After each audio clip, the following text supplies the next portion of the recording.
Hello students, कल हम discuss कर रहे थे, शुरू कर दिया था हमने, कंट्रावेरिएंट खत्म कर दिया था।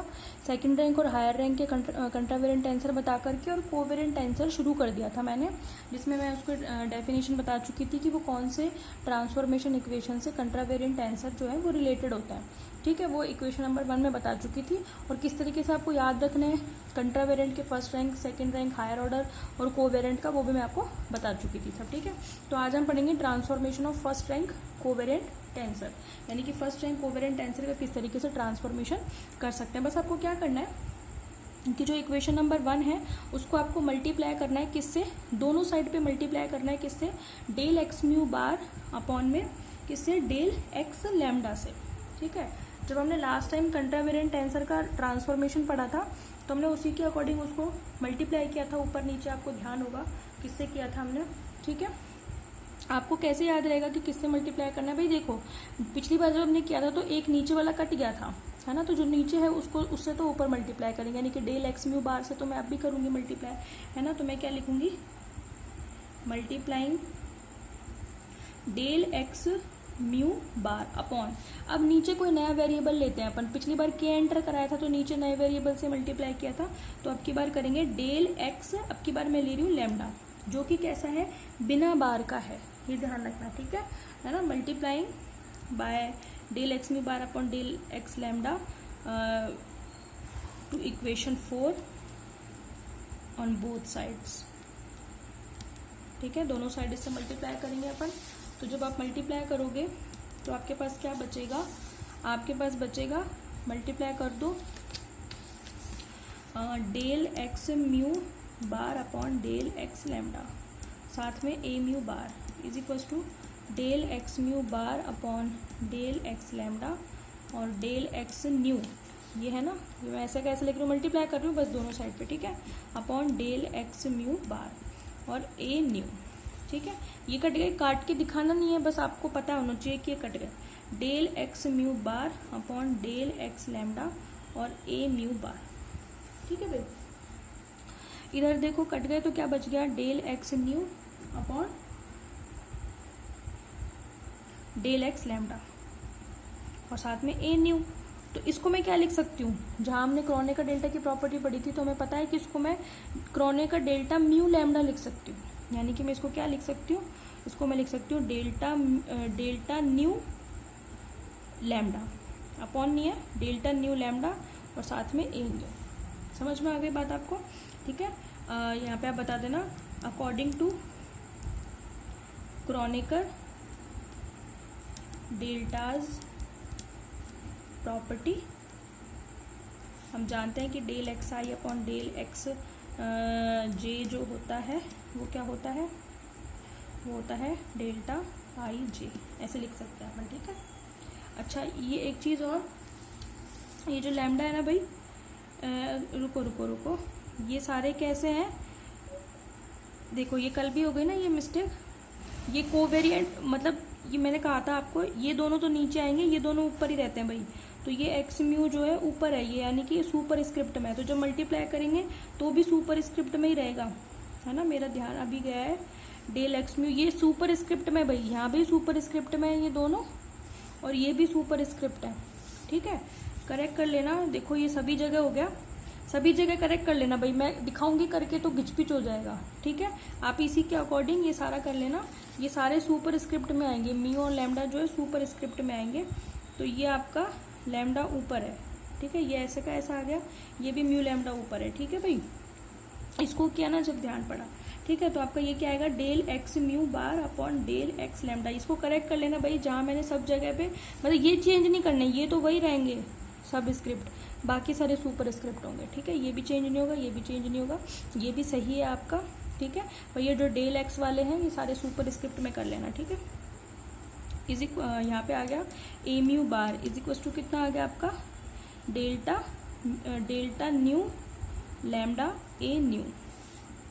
ठीक है, तो आप क्या लिखोगे? If nu is equal to lambda then delta nu lambda is equal to 1 होगा, और अगर नहीं है तो 0 होगा, तो 0 वाला केस तो हमें कंसीडर ही नहीं करना है। ठीक है, तो आपके पास क्या आ गया? Del x mu bar upon del x lambda A mu bar is equal to 1 हो गया ये तो, और ये न्यू को हमने किससे रिप्लेस कर देना है, लैम्डा से। समझ में आ गई। तो ये मेरे पास ट्रांसफॉर्मेशन इक्वेशन हो गई, ठीक है ना। एक मैं आपको एक और करा देती हूँ करेक्शन।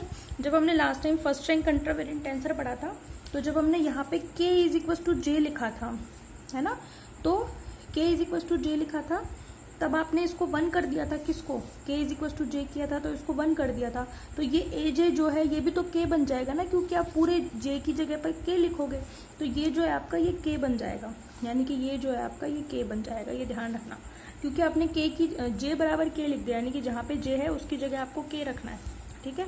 तो जो पिछला फर्स्ट रैंक कंट्रावेरिएंट टेंसर का ट्रांसफॉर्मेशन कराया था, और जहाँ पे हमने ये डिराक डेल्टा प्रॉपर्टी लगाई थी, तो जब k बराबर j रखा था, तो यहाँ पे k बराबर j रखोगे तो आपका क्या हो गया ये, तो ये आपका डेल्टा के जे 1 हो गया, है ना। यानी कि आपने इसी को तो लिखा था डेल्टा के जे ए जे, है ना। यहाँ पे मत लिखना, आप तो नीचे लिखना, क्योंकि नीचे प्रॉपर्टी बताई है। तो k बराबर j लिख दिया, तो फिर यहाँ पे क्या बच गया आपका, ए के, ये लो ए के, ये तो 1 हो गया ना, क्योंकि आगे तो 1 हो गया, ठीक है। बाकी सारा सही है, ठीक है। यहाँ पे हमने क्या किया, न्यू बराबर लैम्डा लिखा, तो जो न्यू बराबर लैम्डा हो गया, तो डेल्टा न्यू लैम्डा की वैल्यू 1 हो गई, तो यहाँ पे तो मेरा 1 आ गया। और ये जो न्यू है इसकी जगह पर हम लैम्डा रख देंगे, लैम्डा ही तो रखेंगे क्योंकि न्यू बराबर लैम्डा है। समझ में आ गई बात आपको, ठीक है। एक थोड़ा मेरे को पता है आप थोड़ा बहुत पंगा हो जाता है बीच बीच में, वो इसलिए भी हो जाता है क्योंकि सारे पन्ने अलग अलग हैं, कैमरा है छोटा, उसमें मैं क्या क्या दिखाऊं, ठीक है। और बहुत सारी चीज़ें हम, जैसे कोई चीज़ मैंने आज पढ़ाई है तो मैं उसको 3 दिन बाद भी यूज़ लेती हूँ। समझ में आ रही है बात आपको। तो चीज़ें वापस, अब रजिस्टर है आपके पास तो पूरा प्रॉपर, आपको पता है कि मैंने 6 दिन पहले भी क्या पढ़ाया था, तो आप पन्ने पलट सकते हो, ठीक है। मेरे पन्ने कुछ इधर उधर भी हो जाते हैं ये सारे के सारे, फिर भी मैं ढूंढ के लेकर आती हूँ। तो दूसरी बात ये कि जो वैल्यू ऊपर नीचे रखते हैं तो पूरे कैमरे में दिखते नहीं है, ठीक है। तो आई होप आप जब अपनी कॉपी में कर रहे होंगे तो आपको पता है कि ऊपर क्या है नीचे क्या आएगा, तो आप कंफ्यूज मत होना, ठीक है भाई। चलें देखें, तो आपका ये ट्रांसफॉर्मेशन कंप्लीट हो गया। और इसको नंबर तो क्या डालेंगे, कोई ज़रूरत तो पड़ेगी नहीं इसके आगे, है ना, इसको चलने तो ऐसे ही। तो ये आपका फर्स्ट रैंक का कोवेरिएंट टेंसर जो है कंप्लीट हो गया। अब हम क्या पढ़ेंगे नेक्स्ट है आपका सेकंड रैंक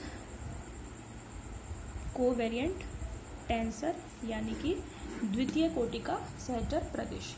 अभी तक हमने क्या क्या पढ़ा है, कंट्रावेरिएंट टेंसर पढ़ लिया जिसको हमने फर्स्ट रैंक में पढ़ लिया, उसका ट्रांसफॉर्मेशन पढ़ लिया, सेकंड रैंक पढ़ लिया, हायर ऑर्डर पढ़ लिया कंट्रावेरिएंट में, कोवेरिएंट शुरू कर दिया, फर्स्ट रैंक का पढ़ लिया, ट्रांसफॉर्मेशन पढ़ लिया, ठीक है। अब हम पढ़ रहे हैं सेकंड रैंक कोवेरिएंट टेंसर। अब तक यानी कि यहाँ तक मैंने पढ़ाया है, फिर कहीं पे भी आपको कोई भी डाउट हो तो आप मेरे को बता देना कि फलानी जगह पर समझ में नहीं आया है, तो मैं उसको रिपीट कर दूंगी, ठीक है। आपकी जिम्मेदारी है, कोई चीज़ समझ में नहीं आती है, कोई चीज़ रह जाती है, ठीक है, तो आप वैसे तो वीडियो को पॉज या रिप्ले करके वापस से आगे पीछे करके देख सकते हैं, अब तो ये बेनिफिट है आपको। फिर भी समझ में नहीं आता है तो आप बता देना, ठीक है। वैसे कोई दिक्कत होगी नहीं आपको अगर आप सिंसियरली पढ़ रहे हैं तो। सेकंड रैंक कोवेरिएंट टेंसर देखें आप, सेकंड रैंक कोवेरिएंट टेंसर में आप क्या कहेंगे, in this tensor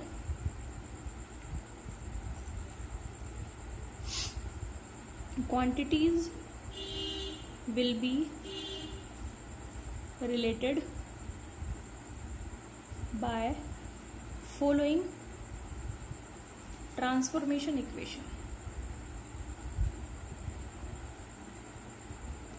transformation equation क्या इक्वेशन होगी, आपको फर्स्ट रैंक की याद है, फर्स्ट रैंक में क्या करा था हमने, फर्स्ट रैंक में हमने लिया था ए म्यू बार, याद है, और इधर था मेरे पास ए न्यू।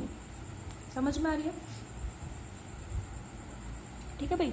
अच्छा, ये तो कोवेरिएंट में आ गए थे, पर जो डेल वाले जो थे हमारे वो कैसे थे, ऊपर सुपर स्क्रिप्ट की फॉर्म में, है ना, ये लो। लेकिन जो ये बार वाला है वो आया था नीचे, ठीक है, इसीलिए तो चक्कर पड़ गया था ये, तो ये आएगा ऐसे, और ये जो न्यू वाला है ये आएगा आपका ऊपर। बात समझ में आ गई। ये आपका क्या था, फर्स्ट रैंक का था। सेकंड रैंक देखो, अब आपके पास एक न होकर के 2 सब स्क्रिप्ट होंगे, तो मैंने ले लिया एक म्यू और दूसरा ले लिया न्यू। समझ में आ गई, एक की जगह पर 2 और वो सब स्क्रिप्ट होंगे।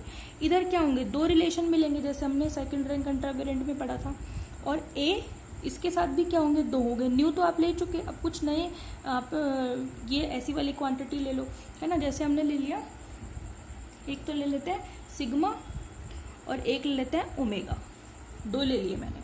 बात समझ में आ गई। तो जो बार वाले हैं दोनों वो तो आएंगे नीचे, जैसे यहाँ पे एक बार वाला था वो नीचे आया था, ठीक है। तो ये क्या आएगा, del x mu bar, del x nu bar. बस ध्यान रखना क्या है, यहाँ पे ये सब स्क्रिप्ट के फॉर्म में यूज हुए थे, यहाँ सुपर स्क्रिप्ट के फॉर्म में यूज होंगे, ये बात खास ध्यान रखने की है। अब ये सिग्मा ओमेगा ऊपर आएंगे, यानी कि डेल एक्स सिग्मा और डेल एक्स ओमेगा। समझ में आ गई बात। मुझे नहीं लगता कि कोई दिक्कत होगी इसमें, समझ में आ गई। इसको मैंने डाल दिया इक्वेशन नंबर 2, कोवेरिएंट की सेकंड रैंक की इक्वेशन नंबर 2। अब नोट देखिए, इसमें आपके कितने कंपोनेंट होंगे in n dimensional space, n के बाद डैश लगा देना। In n dimensional space this tensor has n square components, समझ में आ गई। Therefore in 3D space this will have कितना, 3 square is equal to 9 components. समझ में आ गई, ठीक है। नाउ अब ये हो गया अपना सेकंड। थर्ड क्या होगा आपका, higher order covariant tensor. Higher order में क्या होगा, आप लिखेंगे transformation equation will be as, ठीक है। ट्रांसफॉर्मेशन इक्वेशन कैसे होगी, ए म्यू न्यू, है ना, और आप ले लो यहाँ पे sigma bar is equal to, यहाँ पे क्या ले लो आप, यहाँ पे और ले लो। अगर आपके पास ऐसे वेरिएबल्स नहीं है तो आप ले लो, कुछ भी ले लो, कोई दिक्कत नहीं है, RST ले लो, 3 आएंगे, ठीक है। तो क्या आएगा, डेल ये वाले जो है नीचे, del x mu bar, del x nu bar, del x sigma bar, लेकिन सुपर स्क्रिप्ट में ये आएंगे ऊपर, del x r, del x t, del x s, del x t, ठीक है। कंपोनेंट्स की बात करें तो कंपोनेंट्स n डायमेंशन में तो होंगे n क्यूब और 3D में होंगे 3 क्यूब, यानी कि 27। समझ में आ गई। तो आपके कंट्रावेरिएंट कोवेरिएंट टेंसर कंप्लीट हो गए विद ट्रांसफॉर्मेशन। समझ में आ गई बात आपको, ठीक है भाई, ओके। अब आप देखिए इंपॉर्टेंट जो है आपका, मतलब ये भी इंपॉर्टेंट ही थे, डेफिनेशन में पूछते हैं, ट्रांसफॉर्मेशन इक्वेशन भी पूछते हैं, पर ये टॉपिक आपका इंपॉर्टेंट है। शॉर्ट नोट जो आपके छोटे क्वेश्चंस आते हैं उनमें जनरली पूछा जाता है ये क्वेश्चन है आपका इनवेरिएंट टेंसर, मतलब वो तो हो गए 2, तो ये अलग से है इनवेरिएंट टेंसर, ठीक है। इनवेरिएंट का मतलब क्या होता है, निश्चर, यानी कि जो चीज़ बदले ना। तो अगर आपके पास एक फ्रेम ऑफ रेफरेंस है, उसमें कुछ कोऑर्डिनेट्स हैं और वो किसी चीज़ के फंक्शन है, मतलब एक ऐसे और दूसरा एस डैश है, अगर दोनों फ्रेम ऑफ रेफरेंस में कोऑर्डिनेट्स, आपका कोऑर्डिनेट रिलेशन चेंज ना हो, तो आप क्या कहोगे कि ऐसे टेंसर इनवेरिएंट टेंसर होंगे, ठीक है। तो आप कैसे लिखोगे, सपोज 2 फ्रेम ऑफ रेफरेंस, यानी कि निर्देश तंत्र एस एंड एस डैश, ठीक है, ठीक है। अ क्वांटिटी क्या है, फाई, मतलब कोई एस फ्रेम में कोई फंक्शन है फाई, और वो किस किस का फंक्शन है, x1 x2 x3, मतलब कोऑर्डिनेट है एस फ्रेम में, जो कोऑर्डिनेट होंगे वो x1 x2 x3 में दिखाओगे। टेंसर है इसलिए सुपर स्क्रिप्ट में दिखाते हो, है ना। अ क्वांटिटी फाई, ठीक है, and a quantity phi in S frame, आप बता देना ये कौन से फ्रेम में, इन एस फ्रेम, ठीक है। And in S dash frame quantity is phi dash, और उसमें कंपोनेंट क्या होंगे, x1 बार, x2 बार, x3 बार, यही तो होंगे, ठीक है। Then invariant tensor will follow the following relation. क्या रिलेशन होगा? इनवेरिएंट टेंसर अगर ये दो फंक्शन है और ये दोनों इनवेरिएंट है तो वो क्या होगा? वो यही तो होगा भाई कि फाई x1 बार x2 बार x3 बार जो है वो इक्वल होगा किसके? फाई x1 x2 x3 के। सिंपल सी बात है, दो फ्रेम है, वो दोनों में कोई भी क्वांटिटी इनवेरिएंट है, इसका मतलब s में जो है वो s डैश के इक्वल होगी। सिंपल सी बात ही तो है। तो मतलब मैं ऐसा लिख दूं इसको, ये डैश है, ठीक है, या आप इसको बार भी लिख सकते हो। जब आप इसको बार से शो कर रहे हो तो आप इसको भी बार से शो कर दो, है, इसको भी बार से शो कर दो, यहाँ भी बार से और यहाँ भी बार से। तो इसका मतलब मैं ऐसे कह दूं कि phi bar x i bar is equal to किसके होगा? Phi x i. ये रिलेशन आ गया आपका किसके लिए? इनवेरिएंट टेंसर के लिए। समझ में आ गई? तो कोई भी टेंसर इनवेरिएंट टेंसर कहलाता है अगर एस फ्रेम ऑफ रेफरेंस में किसी क्वांटिटी की वैल्यू एस डैश फ्रेम में उस क्वांटिटी की वैल्यू के जस्ट इक्वल हो। समझ में आ गई बात? तो ये इक्वेशन यही तो बता रही है कि दोनों ही फ्रेम में पर्टिकुलर फंक्शन क्या है? इक्वल है। और ये फंक्शन किसका फंक्शन है? उस पर्टिकुलर फ्रेम में कोऑर्डिनेट्स का फंक्शन है। एस डैश फ्रेम है तो कोऑर्डिनेट x1 बार x2 बार x3 बार है, और एस फ्रेम है तो x1 x2 x3 है। समझ में आ गई बात आपको?